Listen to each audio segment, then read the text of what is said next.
Welcome to my channel triple E bank. आज हम लोग बात करेंगे मोटर का पार्ट 12। इससे पहले पार्ट 11 तक अपलोड कर दिया, अगर आपने नहीं देखा तो पहले वो वीडियो देखे फिर यहाँ से कंटिन्यू करें। तो चलिए स्टार्ट करते हैं। तो आज का हमारा पहला सवाल है field copper loss 256 number. Field copper loss constitutes about 50% of total full load losses. बोल रहा है कि फील्ड कॉपर लॉस जो होता है वो बनता है, कॉन्स्टिट्यूट्स मतलब बनता है 50% ऑफ फुल लोड लॉसेस का। तो बोल रहा है कि जो total loss full load loss का उसका 50% होता है कॉपर लॉस। तो होगा रॉन्ग, हो जाएगा ये हमारा आंसर नो। तो 256 का हो जाएगा नो।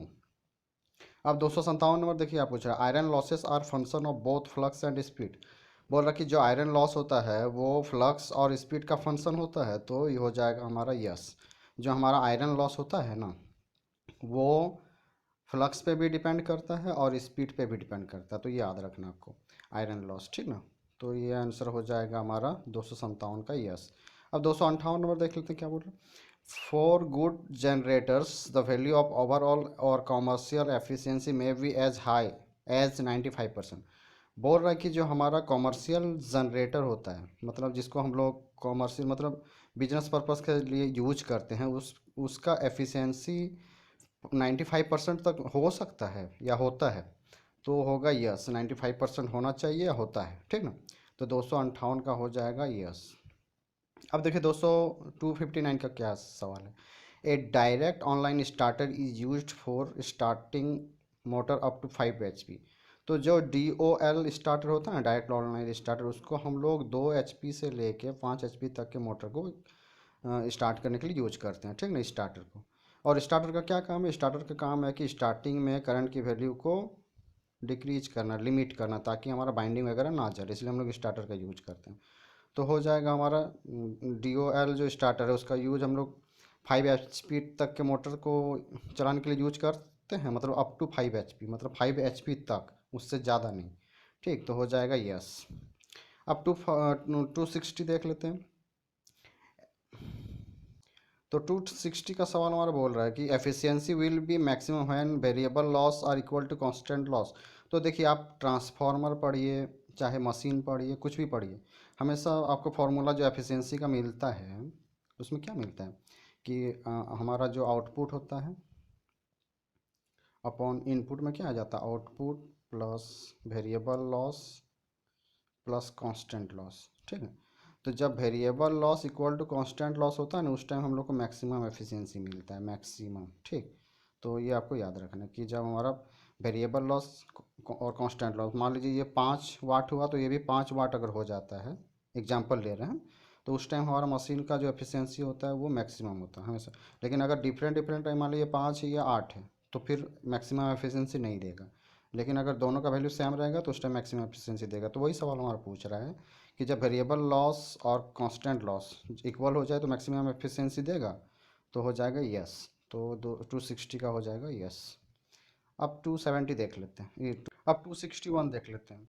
तो 261 का सवाल हमारा, brake test is a typical example of an indirect test. तो जो हमारा ब्रेक टेस्ट होता है, तो ये जो टेस्ट होता है ब्रेक टेस्ट, वो टिपिकल एग्जांपल नहीं है इनडायरेक्ट टेस्ट का, ठीक।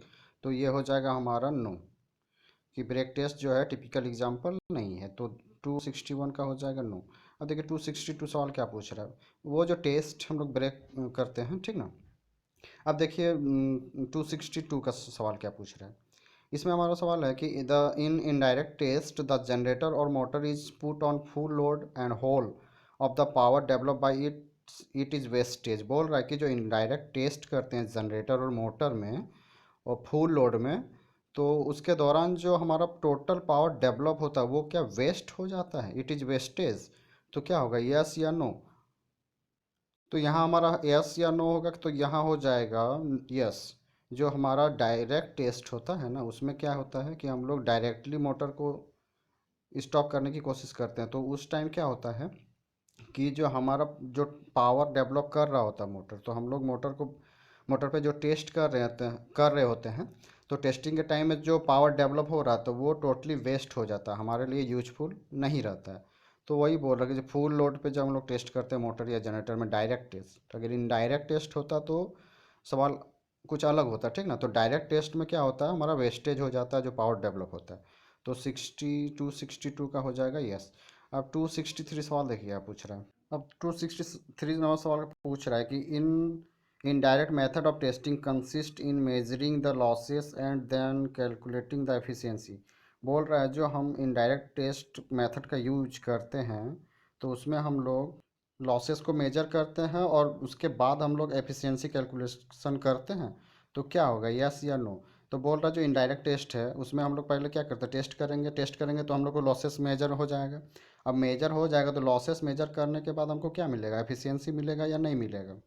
तो अब इसलिए सी बात है, हम लोग लॉसेस इसलिए ना निकालते हैं ताकि लॉस निकल जाए तो हमको पता चलेगा कि मशीन कितना एफिशिएंट वर्क कर रहा है। अगर लॉस कम होगा तो एफिशिएंसी ज़्यादा होगा, लॉस ज़्यादा होगा तो एफिशिएंसी कम होगा, तो हम लोग एफिशिएंसी कैलकुलेट करते हैं। तो इनडायरेक्ट मेथड में हम लोग पहले लॉस निकालते हैं फिर उसके बाद एफिशिएंसी कैलकुलेट करते हैं। तो हो जाएगा हमारा 263 का हो जाएगा यस। ठीक। अब देखिए 264। तो देखिए सबसे पहले दो चीज़ बताते हैं, टेस्टिंग में क्या क्या हमारा टेस्टिंग था। एक डायरेक्ट टेस्टिंग होता है, एक इनडायरेक्ट टेस्टिंग होता है और एक रीजनरेटिव टेस्ट होता है, जिसको बैक टू बैक टेस्ट कल चर्चा की है इसके बारे में। डायरेक्ट टेस्ट में हम सीधे सीधे मोटर को पुल्ली के सहायता से ब्रेक करते हैं और टेस्ट निकालते हैं, ठीक ना, लॉसेस निकालते हैं। इनडायरेक्ट टेस्ट में हॉपकिंसन टेस्ट आ गया। उसके बाद सॉरी, इनडायरेक्ट टेस्ट जो होता है उसमें सबनर टेस्ट हो गया। और जो हमारा डायरेक्ट हो गया, इनडायरेक्ट हो गया। अब जो हमारा रिजनरेटिव टेस्ट है या बैक टू बैक टेस्ट है, जो भी इसको हम लोग और एक नाम से जानते हैं क्या, हॉपकिंसन टेस्ट। तो इन सब के बारे में हमने डिटेल से चर्चा की। अगर आपने वीडियो नहीं देखा तो पहले वाला वीडियो कंटिन्यू सीरीज देखें, आपको पूरा चीज़ जो जितना चीज़ का यहाँ पे सवाल पूछा जा रहा है ना A to Z, अगर आप सिर्फ थ्योरी एक बार पढ़े हैं ना और नहीं भी पढ़े हैं तो ओनली ऑब्जेक्टिव देख रहे हैं ना तो आपका कॉन्सेप्ट क्लियर हो जाएगा। तो इसलिए हम बार बार नहीं बताएंगे, ठीक है। तो आप देख लीजिएगा। अब देखिए 264 नंबर सवाल क्या पूछ रहा है, dash test is a regenerative test for determining efficiency of DC machine. बोल रहा है कौन सा टेस्ट है regenerative test for determining efficiency of DC machine का। तो देखिए सीधे सीधे इसमें क्या बोल दिया कि रिजनरेटिव टेस्ट तो नाम दे दिया है, तो कौन हम लोग को मशीन का जो हमारा डायरेक्ट टेस्ट, अभी जो ऊपर वाला सवाल पूछे इनडायरेक्ट टेस्ट, उसमें हम लोग क्या करते हैं कि एफिशिएंसी निकालते हैं। तो यहाँ पे दे दिया है कि कौन सा टेस्ट है जो डीसी मशीन का एफिशिएंसी निकाल के देता है। तो यहाँ पे क्या हो जाएगा, रीजनरेटिव टेस्ट और इसी का दूसरा नाम क्या है, हॉपकिंसन टेस्ट। तो Hopkinson test is a regenerative test, ठीक ना। मतलब हॉपकिंसन टेस्ट को ही हम लोग रीजनरेटिव टेस्ट कहते हैं जो डिटरमाइन करता है एफिशिएंसी ऑफ डीसी मशीन। ठीक, तो यहाँ डैश में हो जाएगा हॉपकिंसन, HOP हॉपकिंसन, ठीक ना।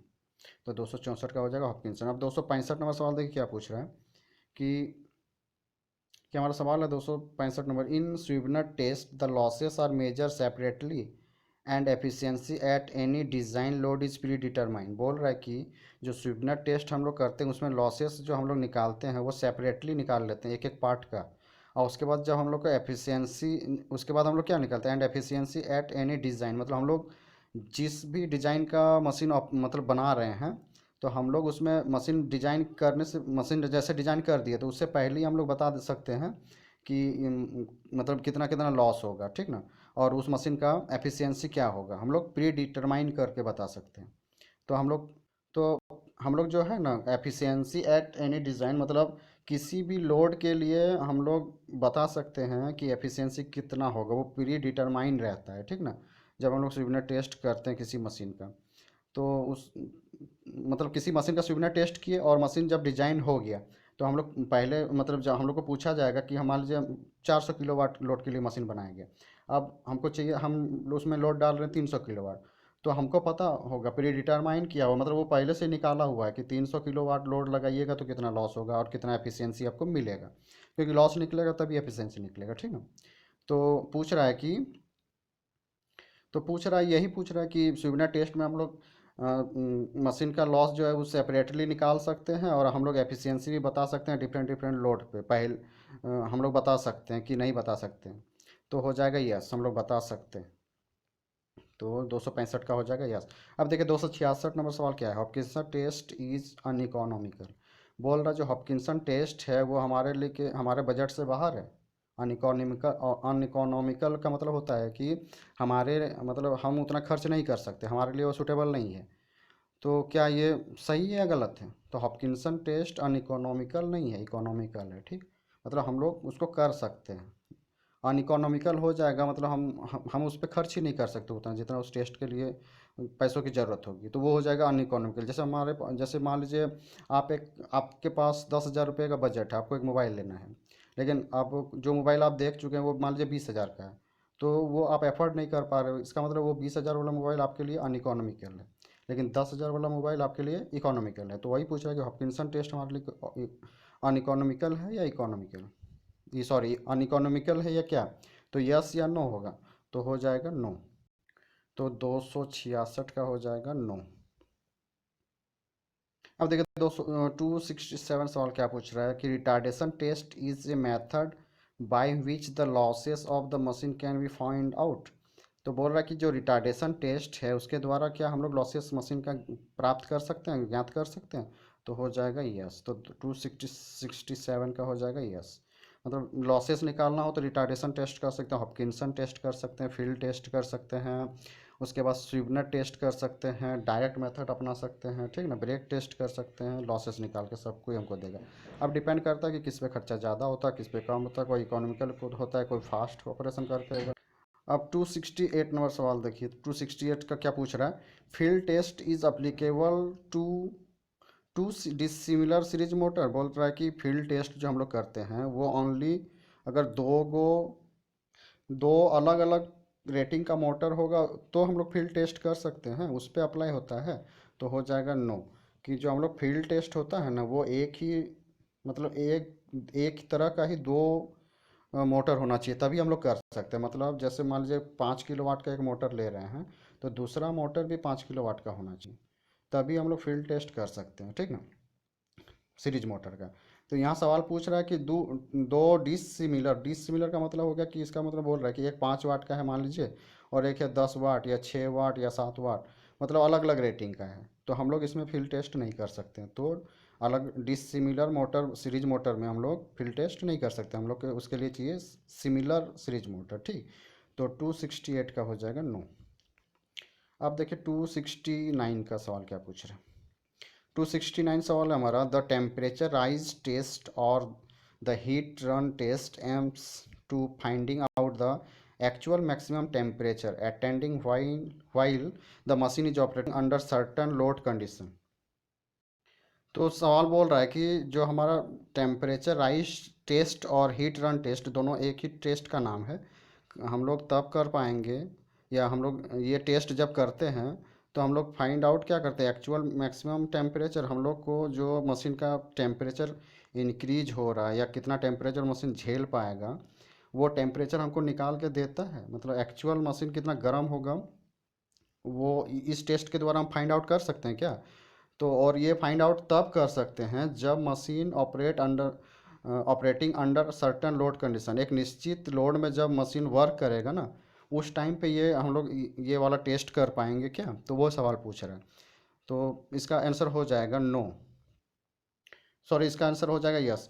जो हमारा सवाल पूछ रहा है कि जो मशीन में हम लोग मान लीजिए टेम्परेचर राइज टेस्ट कर रहे हैं, ठीक, तो हम लोग ये टेम्परेचर एक्चुअल टेम्परेचर कितना इंक्रीज हो रहा है मशीन में ये इस टेस्ट के द्वारा फाइंड आउट कर सकते हैं, ठीक। और तभी फाइंड आउट कर सकते हैं जब मशीन एक निश्चित लोड पे वर्क कर रहा होगा, तो आंसर हो जाएगा यस। तो 269 का हो जाएगा यस, ठीक। अब 270 का सवाल देखिए क्या पूछ रहे हैं, when the speed of a motor is controlled by regulating the motor terminal voltage while maintaining constant dash current, तो while maintaining constant dash current it is called voltage control method। तो हम लोग क्या करते हैं उस टाइम फील्ड का जो करंट होता है उसको कांस्टेंट मेंटेन करके रखते हैं, तो 270 का आंसर हो जाएगा फील्ड का जो करंट है उसको हम लोग कांस्टेंट, तो 270 का सब आंसर हो जाएगा फील्ड। इस टाइम फील्ड का जो करंट होता है ना उसको कांस्टेंट मेंटेन करके रखते हैं, ठीक। और इस मेथड को हम लोग कहते हैं वोल्टेज कंट्रोल मेथड। तो आज हमारा डीसी मोटर का सारा पार्ट ख़त्म हो गया और डीसी मोटर का जितना भी ऑब्जेक्टिव था आज सवाल सारा समाप्त हो गया। तो आशा करते हैं कि आपको पूरा सीरीज़ अच्छा लगा होगा और आप सीरीज पार्ट 1 से लेके यहाँ तक एक बार में देखिए। आपको अगर आप सिर्फ 5 सीरीज या 6 सीरीज देखिएगा ना उसके बाद 6 सीरीज आप खुद बनाइएगा, आपको मेरे आंसर का वेट नहीं करना पड़ेगा, जैसे सवाल आएगा आप आंसर देना चालू कर दीजिएगा। तो आप सबसे पहले पार्ट 1 से स्टार्ट कीजिए और यहाँ तक पहुँचिए, तब आपको पूरा मज़ा आने वाला है। और बीच बीच से देखिएगा तो कुछ समझ में आने वाला नहीं। इससे अच्छा है कि आप वीडियो ना ही देखें। अगर आप वीडियो देख रहे हैं तो स्टार्टिंग से स्टार्ट करें। तो थैंक्स फॉर वॉचिंग। और अगर आपने चैनल को सब्सक्राइब नहीं किया है तो प्लीज़ प्लीज़ चैनल को सब्सक्राइब करें और ज़्यादा से ज़्यादा दोस्तों में शेयर करें, ताकि सभी को इसका हेल्प मिल सके और ज़्यादा से ज़्यादा लोग इनसे फ़ायदा उठा सकें। तो थैंक यू।